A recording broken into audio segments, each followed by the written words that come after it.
Bonjour à toutes et à tous et bienvenue à ce nouveau Good Morning Market. Nous sommes le mercredi 22 juin 2022.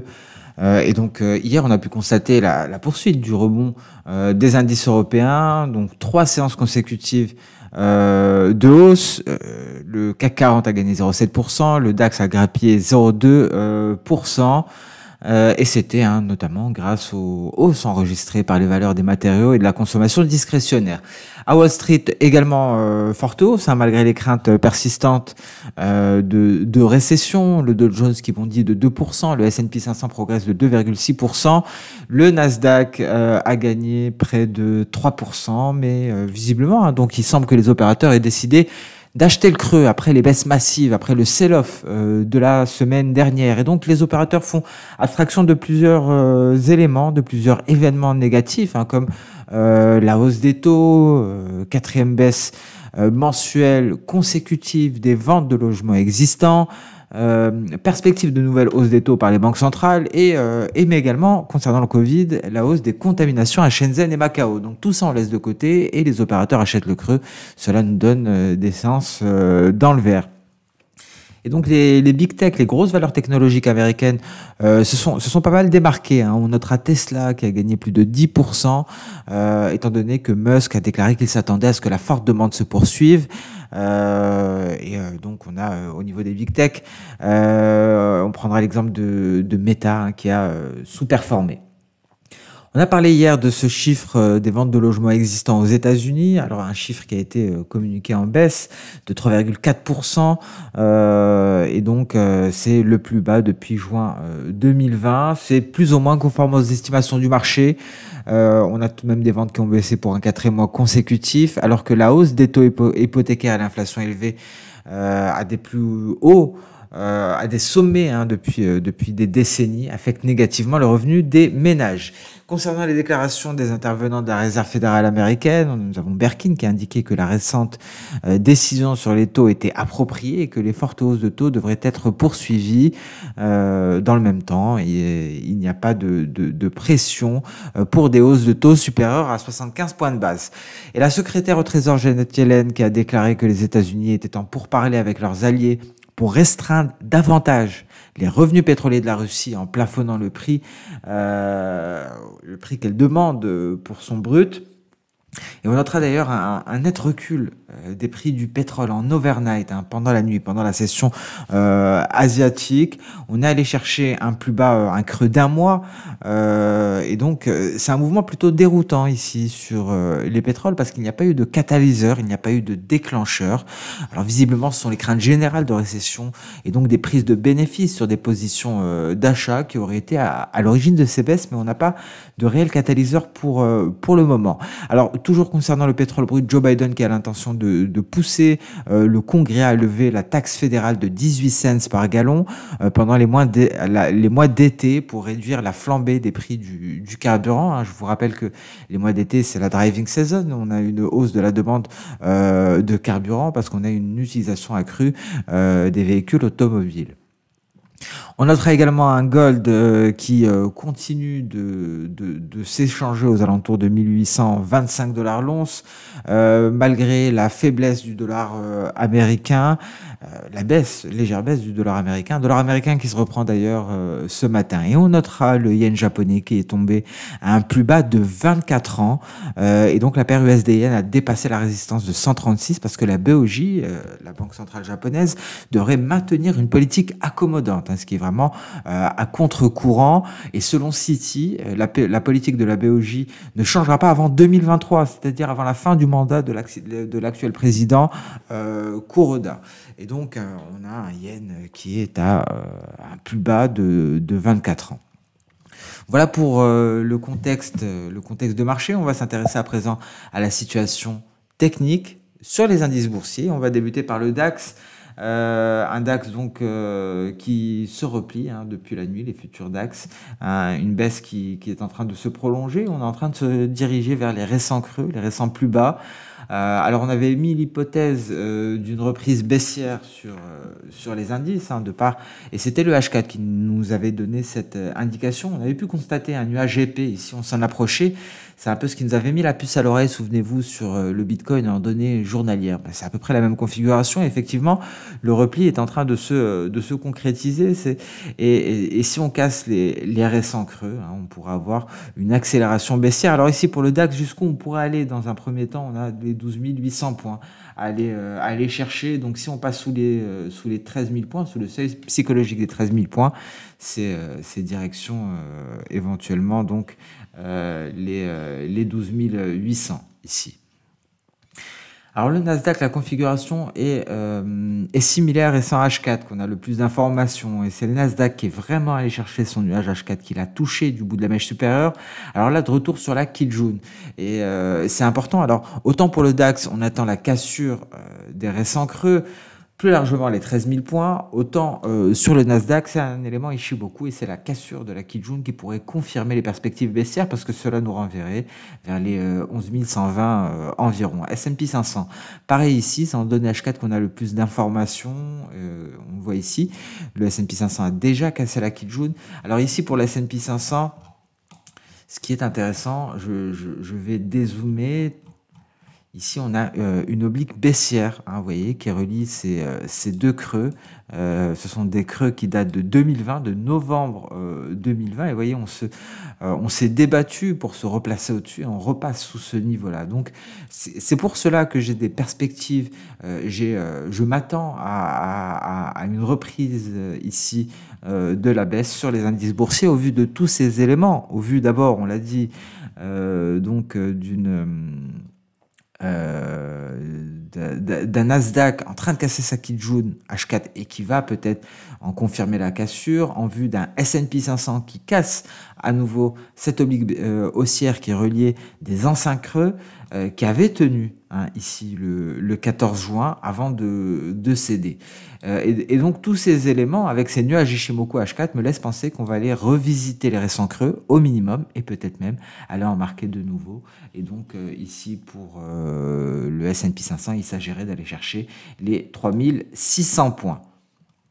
Dow Jones en données H4, donc ici, la target c'est les récents creux et donc dans un premier temps, il faudra aller casser le seuil psychologique des 30 000 points. Voilà pour les indices boursiers. Donc, pour résumer, des indices boursiers qui vont aller chercher des supports majeurs. Si ces supports venaient à céder, ces directions, les récents creux. On passe à présent sur le compartiment des crypto-monnaies. On va commencer par le Bitcoin. Alors ici, le Bitcoin, bon, je pense qu'on pourrait aller plus bas concernant le Bitcoin. J'en ai pas parlé, mais je l'avais affiché graphiquement. Ici, comme vous pouvez le voir, on a une formation en drapeau. Et donc, concrètement, pour cette formation, on a un objectif théorique ici aux alentours des 15 000 $. Donc, il y a quand même une possibilité d'aller plus bas pour les crypto-monnaies. Et donc, pour le Bitcoin, c'est peut-être ce point-là qui va être testé avant d'aller former un range. On s'attendait à un range avec une borne inférieure à 20 000 $. Et donc, ce range pourrait avoir lieu. Il est toujours d'actualité. Il pourrait se former ici, entre 20 000 $ et les 25 000 $. Mais avant ça, on pourrait peut-être aller chercher un creux, aller marquer un nouveau plus bas aux alentours des 15 000 $ pour le Bitcoin. Donc, des perspectives toujours baissières, et bien entendu, si le scénario baissier que l'on a annoncé sur les indices boursiers venait à se réaliser, c'est-à-dire cassure de ces supports majeurs, aller chercher les précédents creux, voire en marquer de nouveau, on peut être sûr que le Bitcoin ira chercher les 15 000 $. Et c'est peut-être à ce moment qu'il faudra acheter le creux. Acheter le creux sur les indices boursiers, acheter le creux sur les crypto-monnaies. Donc voilà pour le Bitcoin, cette petite parenthèse technique en données H1, ce qui vient confirmer cela, c'est, voyez-le, on a un nuage H4 ici qui vient exercer une pression baissière. Et donc, si on sort du nuage H1, notre scénario d'un Bitcoin à 15 000 $ pourrait se matérialiser. Mais avant cela, il faudrait aller casser les 17 700. Qu'en est-il de l'Ether? Alors, concernant l'Ether, alors on va faire le même travail que pour le Bitcoin. On a ici la borne inférieure de notre drapeau. Ici, la borne supérieure. Donc on va aller chercher l'objectif théorique. Je pense qu'il a été atteint tout de même pour l'Ether qui a été beaucoup plus impacté, hein, par donc, on en a parlé hier, par ces événements qui frappent la finance décentralisée. Donc vous voyez, concernant l'Ether, on est déjà à l'objectif théorique. Donc stopper les baisses à ce niveau-là ne serait pas un non-sens. On a déjà atteint l'objectif sur l'Ether, mais aller plus bas serait également possible, étant donné que l'objectif théorique de Bitcoin n'a toujours pas été atteint. Donc voilà pour cette image du marché des crypto-monnaies contrastée, hein. D'un côté, pour l'Ether, on a atteint un objectif théorique. De l'autre côté, pour Bitcoin, ce n'est toujours pas le cas. Donc il y a toujours une possibilité d'un nouveau plus bas ici pour les crypto-monnaies avant la formation de ce range, mais on a possiblement déjà atteint le plus bas. Donc, seul l'avenir nous le dira. On reste prudent sur les crypto-monnaies, hein. C'est un marché qui est frappé de plein fouet par un sentiment de paranoïa de la part des investisseurs. On passe à présent sur le compartiment des matières premières avec un gold qui se replie. On n'a pas eu le signal en données H4. Hein. On attendait la sortie du nuage par le haut avec une validation de la part de la lagging span. On ne l'a pas eu. Donc, on repart à la baisse ici. Le signal de vente baissier, lui, ne devrait pas tarder, hein. D'ailleurs, il devrait intervenir aux alentours des 1815 $ l'once pour aller chercher éventuellement les récents plus bas, 1805. Et attention, parce que la borne inférieure ici est en train de s'élargir, hein, vous voyez. Donc, on pourrait aller marquer un nouveau plus bas pour le métal jaune et on pourrait aller chercher concrètement les 1800 $ l'once si ce signal venait, si on avait ici une validation de ce signal. Alors, pétrole WTI, vous voyez, repli sans catalyseur, on va chercher le bas de nuage en données journalières. Alors, que faire? On ne fait rien, on attend, hein, pour le moment. En données H4, la baisse est en train donc de s'approfondir. Tôt ce matin, on était à ce niveau-là, donc j'avais un espoir d'une reprise haussière sur le pétrole WTI. Maintenant que je constate cette cassure ici, j'ai comme l'impression que les baisses pourraient se prolonger jusqu'à 100 $ le baril pour le pétrole WTI. Et donc, il faudra repenser cette figure chartiste, voir ce que le marché va nous dessiner pour y voir un peu plus clair. Le gaz naturel, lui, retient son souffle avant le récent creux du 10 mai 2022 et j'ai l'impression que ce sera le point de départ d'un nouveau rallye. Pour le gaz naturel, c'est le gaz naturel américain. Il y a une hausse de la demande, il y a des conditions météorologiques qui plaident en faveur de températures supérieures aux moyennes, hein. Donc, vous pouvez avoir plus de détails là-dessus, hein, sur le commodity wrap.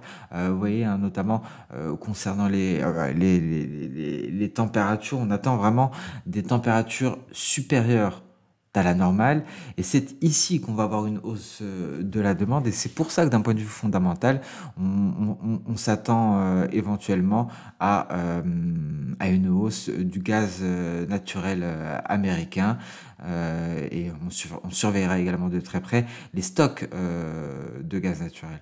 Donc n'hésitez pas à consulter ce commodity wrap, vous trouverez également plus de détails concernant le pétrole WTI. Donc peut-être ici une revisite de ce niveau-là avant de repartir à la hausse pour le gaz naturel américain. Alors un point sur le blé, on en a parlé, vous voyez ici, non, alors c'est ici, on est en train de se diriger vers l'objectif théorique de cette figure en épaule, tête-épaule. Alors pour ceux qui ont loupé le coche, parce que ce n'était pas évident, hein, vous voyez, on a évolué un range après la cassure de la ligne de coup, donc il était très difficile d'affirmer avec certitude que l'objectif théorique allait être atteint, mais on avait un élément en plus, c'est ce nuage Ishimoku qui nous faisait dire effectivement, qui nous laissait entendre que il serait difficile de franchir et qu'on pourrait avoir une reprise baissière. C'est très exactement ce qui s'est passé, on est sorti du range après avoir été confronté à 2 reprises au nuage Ishimoku, et on est reparti de plus belle à la baisse.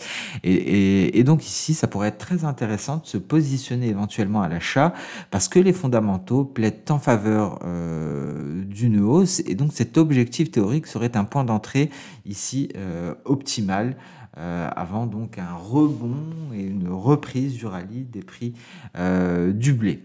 Voilà pour les matières premières, beaucoup de choses à dire. On passe rapidement sur le marché d'échange. On a une certaine faiblesse du billet vert, un billet vert qui se ressaisit à l'heure actuelle.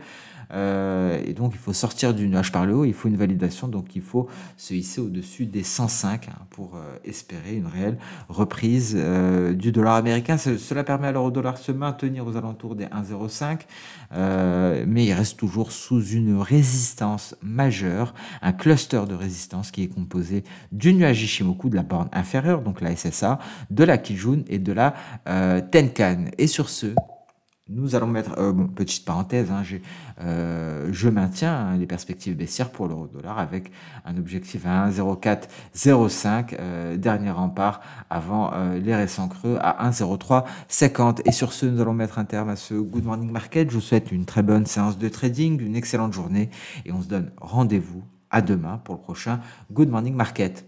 Au revoir.